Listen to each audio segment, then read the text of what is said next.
Situacija v regiji je izjemno resna in razmere se praktično iz ure v uro poslabšujejo.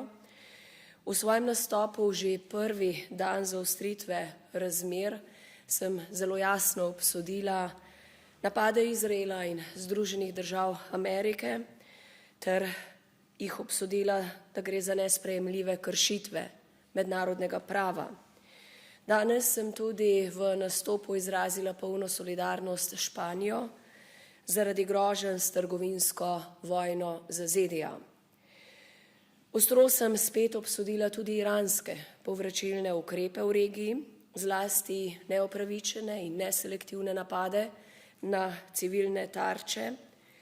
Vsaka uporaba sile mora biti v skladu z mednarodnim pravom, z ustanovno listino Združenih narodov, in to velja za vsakogar kjerkoli. Vesela sem in zadovoljna, da nam je z vsemi napori uspelo okoli 600 slovenskih državljanov.